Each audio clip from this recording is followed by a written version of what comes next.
프로페셔널리즘에 대한 세 가지 프레임워크가 있지만 앞에서 보실 수 있었던 것처럼 프로페셔널리즘을 가르치는 방법은 각각의 프레임워크에 따라 조금씩 다르면서도 꽤 많은 부분을 공유하고 있습니다. 종합적으로 보았을 때 프로페셔널리즘을 어떻게 가르쳐야 하는가 접근 방식을 정리해 보자면 아래의 7가지 정도로 구분해 볼 수 있고, 핵심은 교육과정의 한 시점에 일회성으로 가르치고 끝나는 것이 아니라 교육과정 전반에 걸쳐서 종단적으로 통합적으로 해야 한다는 것을 여러 문헌에서 권고하고 있습니다.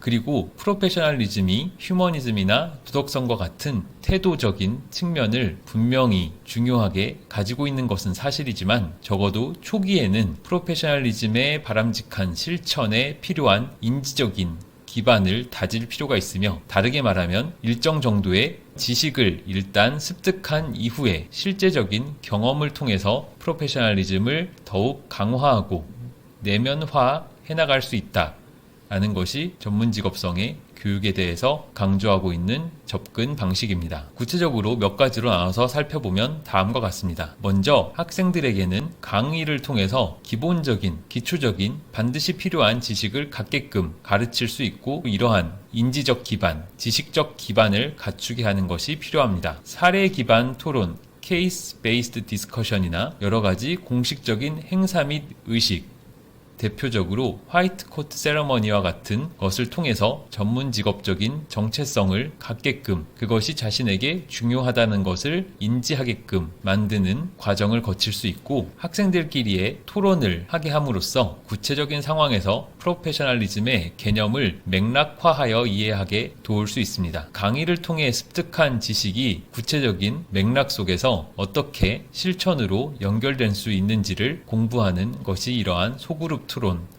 등과 같은 수업이 되겠습니다. 학생들이 프로페셔널리즘을 습득하는 주된 경로 중에 하나는 롤 모델링입니다. 교수님들과 선배 의사들이 어떻게 행동하는지를 보면서 좋은, 그리고 가끔은 나쁜 프로페셔널리즘의 행동에 대해서 지식을 습득하게 됩니다. 시뮬레이션은 프로페셔널리즘을 연습해 볼 수 있는 좋은 도구이고, 시뮬레이션을 통해서 여러 전문 직관, 인터 프로페셔널 스킬을 개발하는 기회로 삼을 수도 있습니다. 시뮬레이션은 그 자체가 교육적 효용과 효과가 있지만 여전히 가상의 상황이기 때문에 결국 학생은 실제 환자, 그리고 그 환자의 가족과의 실제 상호작용을 통해서 어떻게 임상 환경에서 프로페셔널리즘을 표현하고 드러내고 보여주어야 하는지를 배워나갈 수 있습니다. 그리고 마지막으로 이 1번부터 6번까지 모든 방법, 혹은 1학년부터 4학년까지 모든 단계에서 학생들에게 피드백을 주고 적절한 서포트를 통해서 자신이 행동한 방식,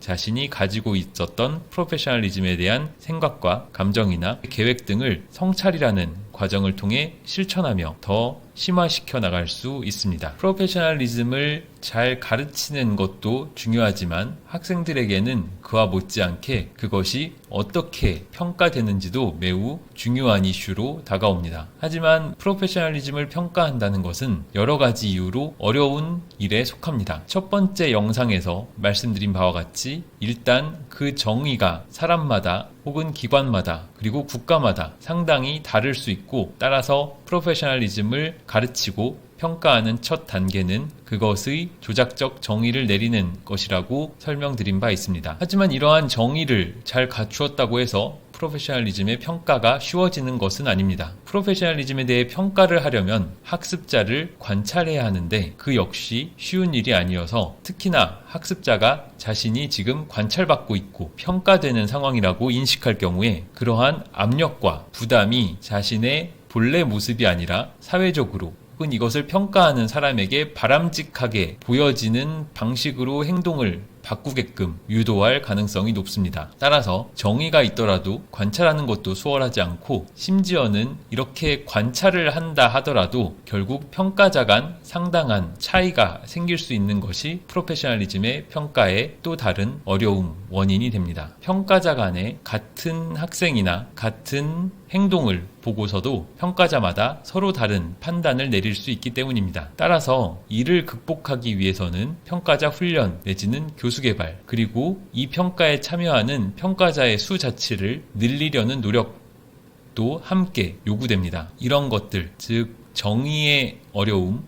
관찰의 어려움, 그리고 평가자 간에 발생할 수 있는 차이와 같은 것들이 프로페셔널리즘의 평가를 어렵게 만드는 요인들이 됩니다. 하지만 그렇다고 해서 프로페셔널리즘에 대한 평가를 하지 않을 수는 없을 것입니다. 따라서 결국 프로페셔널리즘이 어느 한 시점에 마치 지식을 암기하고 끝나는 것처럼 어느 한 시점에 완료되는 것으로 이해하기보다는 지속적인 과정으로 이해함으로써 프로페셔널리즘의 평가에는 평가의 시스템이 필요하다는 것을 생각해 볼 수 있습니다. 평가의 시스템이 필요하다는 얘기는 이 시스템이라는 단어가 함축하는 것처럼 단 하나의 일시적인 일회성의 평가가 아니라 다양한 맥락에서 다양한 측면과 요소를 다양한 방법으로 평가하는 1학년부터 4학년까지 이렇게 지속되는 종단적인 평가 시스템을 구축하는 것이 필요하다 라는 것을 과정으로서의 프로페셔널리즘이라는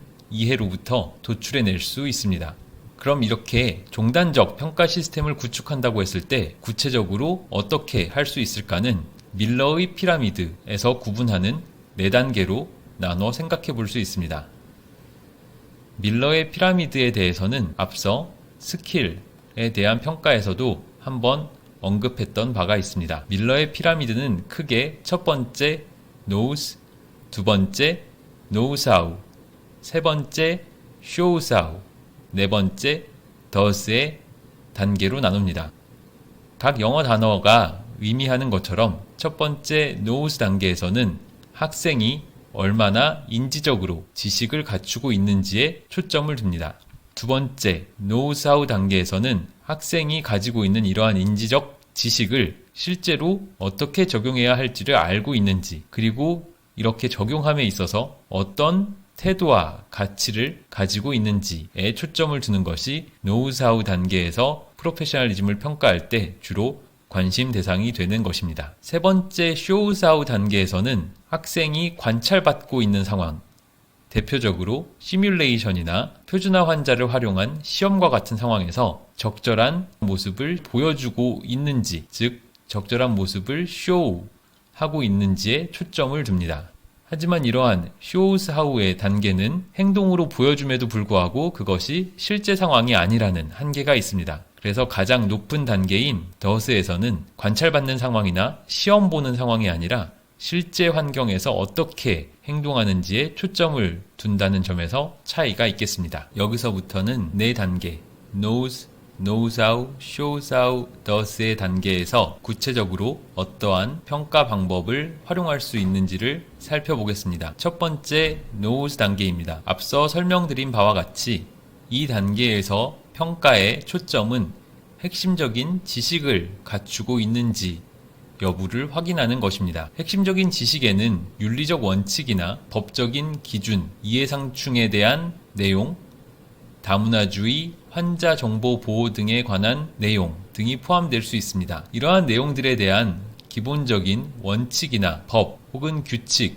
등을 지식적으로 가지고 있을 때 그 다음 단계인 knows how나 shows how, does 단계에서 원칙과 기준에 맞는 행동을 할 수 있을 것이기 때문입니다. 지식을 평가하는 대표적인 방법으로 흔히 생각해 볼 수 있는 것은 다지선다형 문항이 있습니다. 다지선다형 문항에 대해서는 지식의 평가 13번째 챕터에서 다른 영상에서 말씀드린 바가 있고 신뢰도와 타당도를 고려할 필요가 있습니다. 또한 사례를 기반으로 하는 것도 다지선다형 문항을 만드는 중요한 방법 중 하나입니다. 또 다른 방법으로는 중요 사건 성찰 Critical Incident Reflection이라고 한 것을 이렇게 번역해 보았는데요. 중요 사건 성찰이라는 방법을 통해서도 학생이 적절한 지식을 갖추었는지 확인해 볼 수 있습니다. 자신이 겪었던 여러 가지 경험이나 사건 중에서 특히 중요하고 결정적이었다고 여겨지는 것을 고르고 그에 대해서 성찰을 하는 것입니다. 이때 학생의 지식을 평가하기 위해서는 그 상황에서 최선의 행동은 무엇인가와 같은 질문을 던짐으로써 적어도 원칙적으로 어떻게 해야 하는지 습득한 지식이나 법, 규칙, 기준에 근거할 때 바람직한 행동이 무엇이었는지를 있는지를 알고 있는지 여부를 평가할 수 있습니다. 두 번째는 노우사우 단계에서의 평가입니다. 여기서의 초점은 학습자의 태도나 특질이나 가치를 측정해서 결국 특정 상황에서 행동 양상을 예측해 보는 데 있습니다. 또한 지식을 바탕으로 어떻게 해야 하는지 그 행동 양상을 잘 설명할 수 있는지도 이 단계에서의 평가에 중요한 초점이 됩니다. 학습자의 태도나 가치관을 측정하는 흔한 방법 중에 하나로는 자기보고식 혹은 자기 기입식 설문지가 있습니다. 이러한 설문지가 갖는 한계도 있지만 응답자가 성실하게 솔직하게 응답한다면 공감이나 팀워크, 평생학습, 성찰, 프로페셔널리즘 등 여러 영역에 걸쳐서 이미 개발되어 있는, 그래서 신뢰도와 타당도가 많은 연구를 통해서 검토된 바 있는 설문지를 활용할 수 있습니다. 노우즈 단계에서 활용했던 중요 사건 성찰을 사용할 수 있습니다. 다만 이때는 질문의 초점이나 질문의 방식을 조금 바꿀 필요가 있습니다. 최선의 행동은 무엇인가? 라는 질문이 원칙적으로 혹은 기준이나 규범에 따라서 해야 하는 것이 무엇인지를 묻는 지식을 평가하는 질문이었다면 어떻게 하는지를 아는지를 본다는 측면에서는 그 상황에서 무엇을 왜 그렇게 할 것인가를 물어보는 질문을 던질 수 있습니다. 이는 원칙적으로 어떻게 해야 하는지와 달리 자신이라면 그 맥락이나 그 상황에서 어떻게 할 것인가를 묻는 질문이 됐겠고, 더 나아가 무엇을 했을 수 있겠는가 와 같은 질문도 노우사우 단계에서 중요 사건 성찰을 활용한 평가 시에 포함할 수 있는 질문이 되겠습니다. 세 번째 쇼우사우 단계에서는 첫 번째 단계 기본적인 지식과 두 번째 단계 학습자의 태도나 기질 등을 바탕으로 시뮬레이션 상황에서 어떤 모습을 보여주는지 관찰하는 단계가 됩니다. 물론 시뮬레이션이나 모의 환자 혹은 표준화 환자가 있는 상황뿐만 아니라 임상 현장에서의 모습도 관찰할 때 쇼우사우 단계의 평가가 될 수도 있습니다. 먼저 시뮬레이션은 환자에게 위해를 입힐 가능성이 매우 적거나 없는 상황에서 흔히 발생하지 않는 드문 상황도 가상 상황으로 제공해 줄 수 있다는 장점이 있습니다. 하지만 시뮬레이션은 이것을 개발하고 운영하고 유지하는 데 상당한 자원이 소모된다는 것이 한계점입니다. WBA Workplace Based Assessment, 즉 실제 임상 현장에서 이루어지는 평가를 할 수도 있는데, 이때의 장점은 높은 충실도, 다르게 말해서 실제 임상 현장을 그대로 잘 반영하고 있다는 뜻입니다. 시뮬레이션이 아무리 실제 현장을 비슷하게 모사한다고 하더라도 그것이 실제 임상 현장 그 자체는 아니기 때문에 아무리 고충실도 시뮬레이션을 활용하더라도 실제 현장만큼 충실도가 높을 수는 없을 것입니다.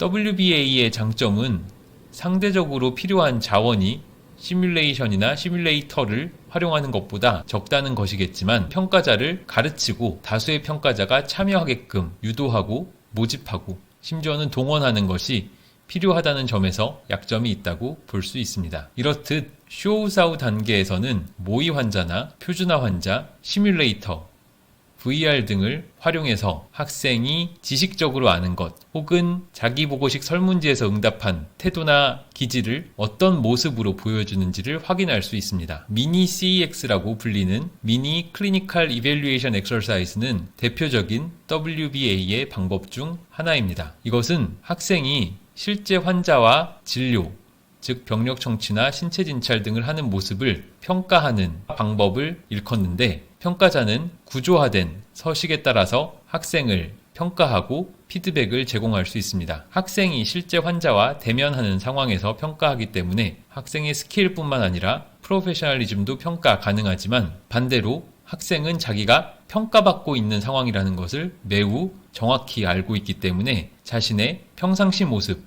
혹은 자신이 일상적으로 보여주는 프로페셔널리즘을 조금 다르게 더 바람직한 방향으로 바꿀 가능성이 있다는 것이 한계입니다. 이에 더해서 쇼우사우 평가 방법의 일반적인 한계 중에 하나는 환자나 사례 특이성이 있다는 것입니다. 즉 A라는 환자에서 보여주는 모습 혹은 X라는 사례에서 보여주는 모습이 B라는 환자에게 보여주는 모습 혹은 Y라는 상황에서 보여주는 모습과 같지 않을 수 있다는 것입니다. 환자 및 사례 특이성은 한 환자나 한 팀 내에서 학생이 보여주는 행동이 다른 환자나 다른 팀과의 상호작용을 예측하지 못한다는 점을 의미합니다.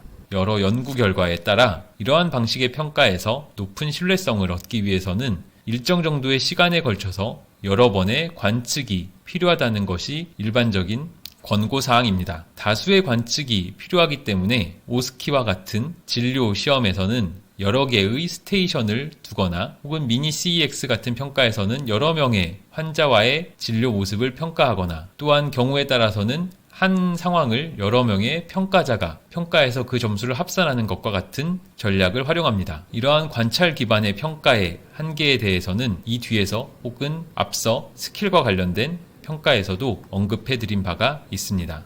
네 번째, 마지막 단계는 더스입니다. 이 더스 단계는 이 앞에 시뮬레이션 혹은 모의 상황, 가상 상황에서의 행동과 달리 일상적으로 보여주는 행동에 초점을 둔 평가를 하게 됩니다. 일상적인 행동을 평가하기 위해서는 이 학생의 혹은 어떤 학습자의 일상적인 모습을 관찰할 수 있는 평가자 혹은 이해관계자로부터 정보를 얻어야 합니다. 그런 사람들로는 학생을 지도하는 슈퍼바이저나 담당 교수자, 간호사나 기타 보건의료인 직원과 같은 사람들이 참여하는 360도 평가, 학생을 직접 대면한 환자가 주는 의견, 그리고 학생이 자기 스스로 기록한 포트폴리오 등이 포함될 수 있습니다. 슈퍼바이저는 학생을 실습 기간 동안 관찰한 모습을 바탕으로 글로벌 레이팅, 즉 종합해서 평정할 수 있습니다. 이때 어떤 양식이나 서식을 쓸지는 이미 다른 과나 병원 혹은 의과대학에서 기개발한 것을 참고해서 활용할 수도 있고 상황에 따라서는 자체적으로 양식을 만들어서 사용할 수도 있습니다. 어떻게 하든지 중요한 점은 신뢰도와 타당도를 확보하기 위한 노력이 필요하다는 점입니다. 신뢰도와 타당도를 확보하기 위해서는 슈퍼바이저가 평가를 할 때 관찰 가능한 행동을 평가하도록 평가표를 만들어야 하고 각 평가 점수, 즉 각 척도마다 구체적으로 이 점수가 무엇을 의미하는지, 예를 들면 1점에 해당하는 행동은 무엇이고 2점에 해당하는 행동은 무엇이고 3점에 해당하는 행동은 무엇인지 이와 같은 구체적인 설명을 포함할 필요가 있습니다. 충분한 수의 평가자도 확보하는 것이 좋고 가능하다면 다양한 평가자를 확보하는 것도 필요합니다. 한 시점에 관찰한 한 번의 모습으로 평가를 다 하기보다는 일정 기간이나 시간에 걸쳐 반복적으로 관찰한 모습의 평가 결과를 합산하는 것이 바람직하고 전문직업성, 프로페셔널리즘에 관한 여러 평가자 간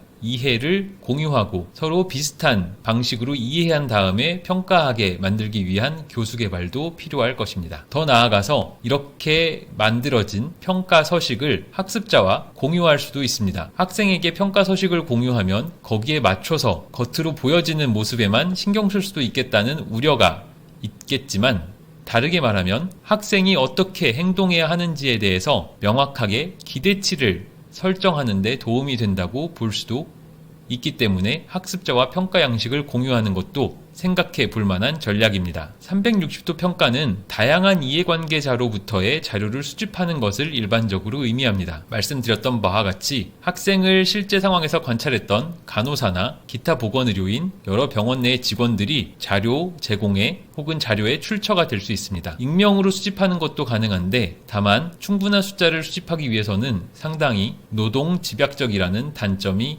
있습니다. 환자의 의견을 조사하는 것도 학생의 일상적인 행동을 평가하는 데 도움이 됩니다. 주로 환자로부터는 존중이나 의사소통과 관련된 항목을 중심으로 평가할 수 있는데 기개발된 설문지를 활용할 수도 있습니다. 포트폴리오는 앞서 여러 평가에서도 언급했던 바가 있었습니다. 포트폴리오의 장점은 여러 시간에 긴 기간에 걸쳐서 학생이 어떻게 발달해 왔는지 그 과정을 평가하는 것입니다. 포트폴리오에 누적된 기록을 바탕으로 자신의 모습에 대한 비판적인 성찰을 유도할 수도 있고 학생이 기록한 내용을 바탕으로 멘토 교수가 피드백을 준다면 단순히 평가의 목적뿐만 아니라 학생이 점점 더 개선되고 발달해 나갈 수 있는 형성적 도구로서 기능할 수 있다는 것도 포트폴리오가 가진 장점이 되겠습니다.